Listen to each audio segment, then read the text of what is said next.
So I recently went on a 7-day trip to Seattle and Los Angeles using the Monos hybrid carry-on luggage. For my wardrobe, I was thinking all black, minimalist-ish, but still interesting, not boring. So let's talk about what I actually packed, how I crammed it all into this tiny little bag here, and my general thoughts on what I think about this bag. It's kind of heavy, so I'm gonna put it down. So going along with the theme of avant-garde, minimalist-ish capsule wardrobe, here's what I actually brought with me. This is the Cutters sweatshirt from AA Spectrum. It has these really interesting details, which actually are like cutouts with embroidery around them. This was kind of like my sweatshirt situation. This is probably my favorite top that I own, which is the Issey Miyake linen cotton blend long shirt. It has 3/4 sleeves. It's ultra lightweight, but still really durable. It creates a really nice texture and a nice drape when I wear it. It does get kind of wrinkly, but I kind of own that, and I like the textures it creates. It adds a lot of interest to an outfit. The other top I brought was this really oversized, beautiful button-up shirt from AA Spectrum. I've become kind of an AA Spectrum stan recently. I just feel like they have really nice oversized stuff, but still with like an avant-garde twist. This has more of a formal-ish vibe, and I like that I can kind of dress it down a little bit to make it a little more casual. I also brought this Nike hoodie. Nothing too crazy with the design, but it's just really comfortable, kind of loungewear. I actually removed the Nike logo from the chest of this just to give it a little more anonymity. It doesn't scream any particular brand, so it kind of goes along with that like minimalist type of vibe. And yeah, these kinds of pieces are the types of pieces that I like to travel in and also lounge around, you know, like in the hotel or whatever. So moving on to bottoms, I brought this pair of Y3 cotton cargo-ish pants. They're ultra lightweight. Like the material on these is 100% cotton, but it feels kind of paper-like. So they're extremely breathable, and they also have a beautiful drape. They also have kind of like a techwear-ish vibe with all the pockets and miscellaneous things hanging off of them. And because they're so lightweight, I figured these would be really good in LA. Like if it gets super hot, I can still wear a t-shirt with this and still look and feel pretty cute. And for slightly more formal-ish vibes or even cooler weather, I brought this pair of Yohji Yamamoto sight hakama pants in 100% wool. These are absolutely gorgeous. They do have a beautiful crop at the bottom. They're so wide-legged and so comfortable. The material is a little bit thick on them though, so I wasn't really able to wear these like in super hot conditions, but I did wear these in Seattle when it got nice and cool outside. This plus that AA Spectrum sweatshirt. It's a beautiful combination, and I feel like because these pants are so elevated and a little bit formal, I felt like they added a nice vibe to like any outfit that I wore them in. Also for bottoms, I brought this pair of Y3 shorts, 100% polyester, but ultra wide legged. So they're absolutely comfortable and they look just so devastating. I love the way these things look. These will elevate almost any outfit, even just t-shirt and shorts. And they also have multiple pockets, so I could bring all kinds of stuff in these without having to carry a bag when it was super hot outside. I also brought this pair of workout shorts, just some like cheap Adidas ones. Nothing fancy, just something in case I wanted to take a walk or go to the gym. Then I also brought this pair of Nike cotton workout shorts. So for shoes, I brought one pair of shoes that I actually wore the entire trip. These are the Converse Runstar Motion shoes. They have huge platforms. But yeah, I really like the aesthetic of these. They're ultra comfortable. And I like these for traveling because they're elevated aesthetically, but I can also work out in these. I can walk around in these. They're really versatile and aesthetically pleasing. So yeah, these are kind of my go-to travel shoes recently. Oof, my arm's getting tired.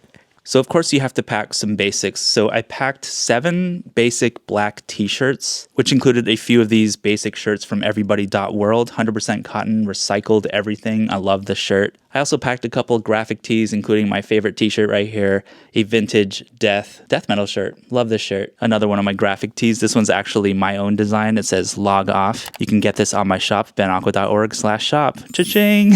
I also brought 7 pairs of these same boxers that I love, as well as 7 different pairs of black socks. Nothing fancy, just black socks. All right, so here is the Monos carry-on hybrid. This is the smaller version of it, so the one that will fit on like international flights as well as domestic flights. This version of the Monos carry-on, the hybrid version, doesn't have a zipper, so instead it has these 2 locks here, which are TSA approved locks. The zippers all unzip very nicely, very high quality. There's even these like smaller zipper pouch things here where you can keep extra dust bags or shoe bags or something here. I actually used one of these for my laundry. I also got these packing cubes from Monos as well that are designed to fit specifically in their bags. Of course, I got them in black because, you know, vampire life. I've never actually used packing cubes before, so it was a nice little experiment with that. On the other side of the bag, there are these nice clip things there. as well as this kind of panel, which you can unzip and put flat things in there, you know, passports or liquids or something there as well. Here are the other two packing cubes. So in this packing cube is where I put all of my underwear. I just fold them kind of Marie Kondo style into thirds like this, and then shove them in here.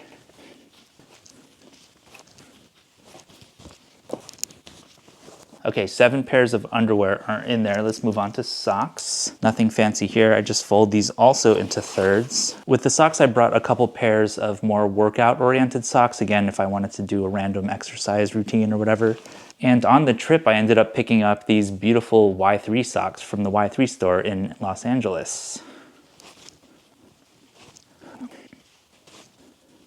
I will also say that working with packing cubes for the first time was kind of a cool experience as well. Like having things in their own little containers, you know exactly where they are. Underwear and socks are done, so let's zip this one up. So in this packing cube is where I put all of my t-shirts. I do a pretty simple folding method for these as well, where I kind of grab the armpits, fold them in half, fold them in half again, and then fold it into thirds like this, creating this neat little roll right here, kind of Marie Kondo style again. Because we were in 2 different climates, I did bring a variety of like thin versus thick t-shirts. This particular t-shirt is really growing on me too. It's a Uniqlo Airism oversized shirt. It looks really chic and the quality of the material is really nice.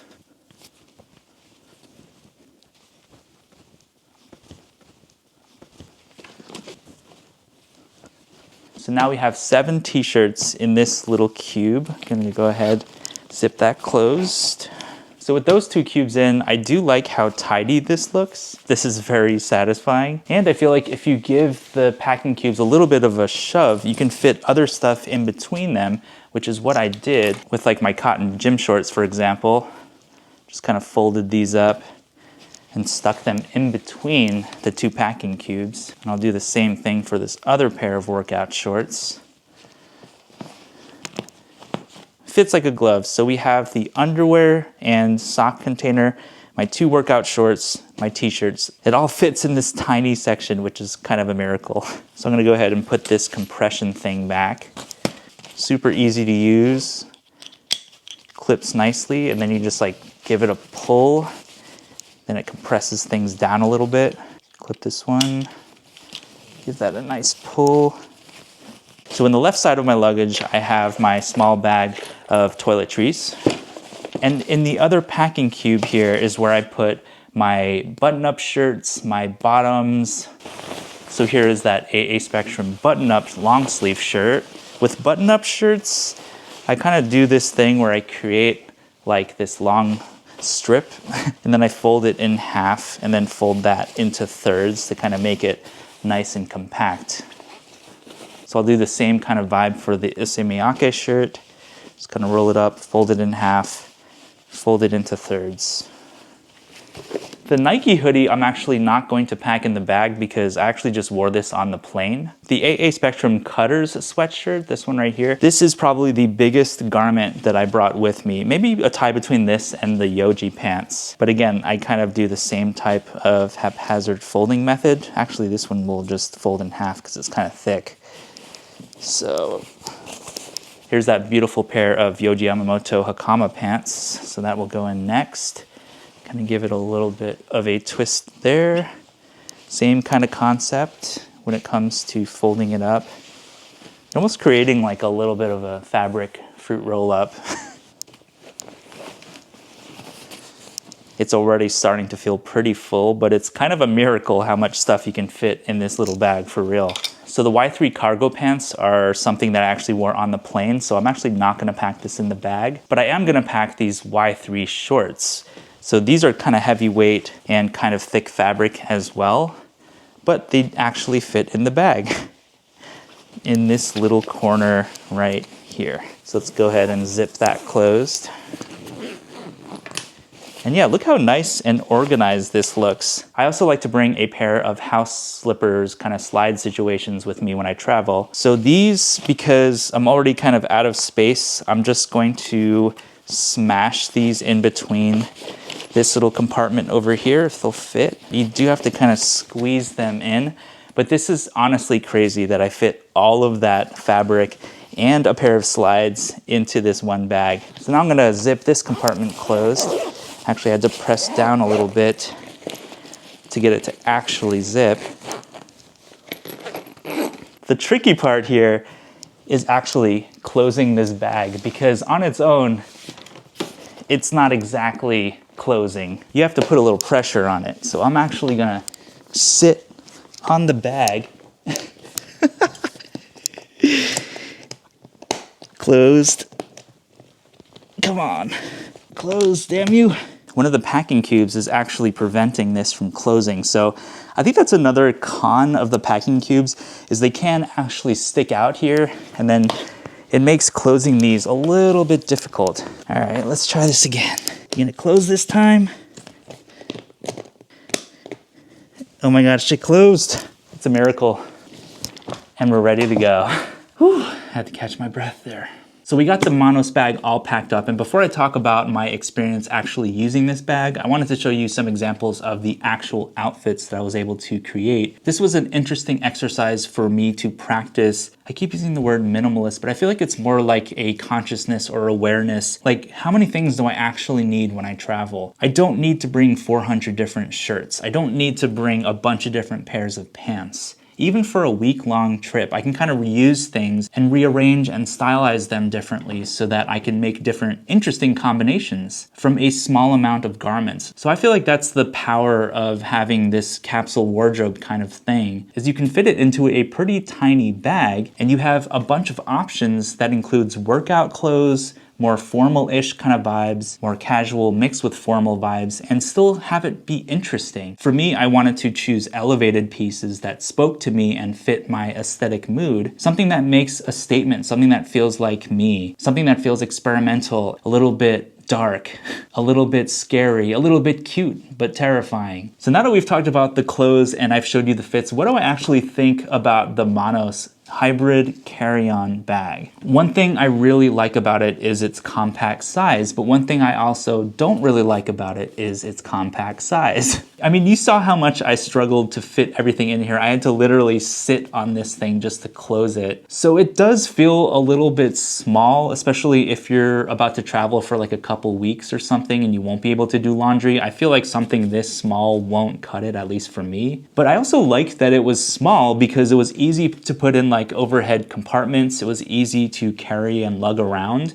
The wheels on this thing are super smooth and extremely quiet. Like, you don't really hear them. But the bag itself is made of this kind of plastic polycarbonate or whatever, as well as it has these, I think it's aluminum, some type of metal corners here, which makes it the hybrid carry-on. So because of the mix of metal and polycarbonate, I think it made it a little bit more heavy than a traditional like fabric kind of luggage. But I feel like that also gives it a pretty good amount of durability. There are some scratches like this one right here, just from one trip. You can see them on the corners, you can see all kinds of little micro scratches everywhere, but it could be a lot worse than that. And I don't expect luggage to look immaculate even after one trip. I mean, I was throwing this thing onto trains, putting it into overhead compartments, pulling it out. It was banging into things. And considering how much wear I actually put into it just from one trip, it actually looks a lot better than I thought it would. But it does scratch kind of easily. So if you want a bag that won't show the scratches, you might want to stick to something like the kind of cloth material. But these little scrapes, these little indentations and stuff, like, I don't really mind that as much, and I feel like it adds to the aesthetic as well.